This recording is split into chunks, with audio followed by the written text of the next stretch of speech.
மிக கனமழையை எதிர்கொள்வதற்கான அனைத்து ஏற்பாடுகளையும் செய்ய ஆட்சியர்களுக்கு வருவாய் மற்றும் பேரிடர் மேலாண்மைத்துறை அமைச்சர் கே.எஸ்.எஸ்.ஆர். ராமச்சந்திரன் அறிவுறுத்தியுள்ளார். தமிழ்நாட்டில் பல மாவட்டங்களுக்கு கனமழை எச்சரிக்கை விடுக்கப்பட்டுள்ள நிலையில் முன்னெச்சரிக்கை நடவடிக்கைகள் குறித்து அவசர கால செயல்பாட்டு மையத்தில் வருவாய் மற்றும் பேரிடர் மேலாண்மைத்துறை அமைச்சர் கே.எஸ்.எஸ்.ஆர். ராமச்சந்திரன் ஆய்வு செய்தார்.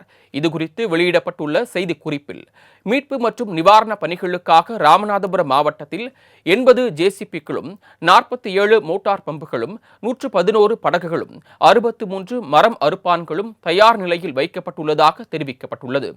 நாகப்பட்டினம் மாவட்டத்தில் 125 ஜேசிபிக்களும் 75 படகுகளும் 250 ஜெனரேட்டர்களும் 281 மரம் அறுப்பான்களும் தயார் நிலையில் வைக்கப்பட்டுள்ளதாகவும் கடந்த 2 நாட்களாக பெய்து வரும் தொடர் மழையின் காரணமாக ராமநாதபுரம் மாவட்டத்தில் மொத்தம் 64 பகுதிகளில் மழைநீர் தேங்கியிருந்த நிலையில் 34 பகுதிகளில் மழைநீர் வெளியேற்றப்பட்டு எஞ்சியுள்ள பகுதிகளில் மழைநீர் வெளியேற்றும் பணிகள் துரிதமாக மேற்கொள்ளப்பட்டு வருவதாகவும் குறிப்பிடப்பட்டுள்ளது.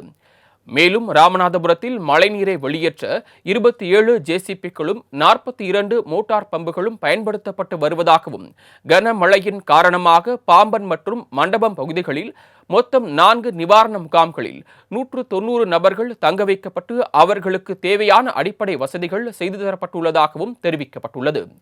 அது மட்டுமின்றி 11 மருத்துவ குழுக்கள் அமைக்கப்பட்டு 52 இடங்களில் மருத்துவ முகாம்கள் நடத்தப்பட்டு அதில் 789 நபர்கள் பயனடைந்துள்ளதாகவும் ராமநாதபுரத்தில் மீட்பு மற்றும் நிவாரணப் பணிகளை ஒருங்கிணைக்க கண்காணிப்பு அலுவலர் வள்ளால் விரைந்திருப்பதாகவும் கூறப்பட்டுள்ளது.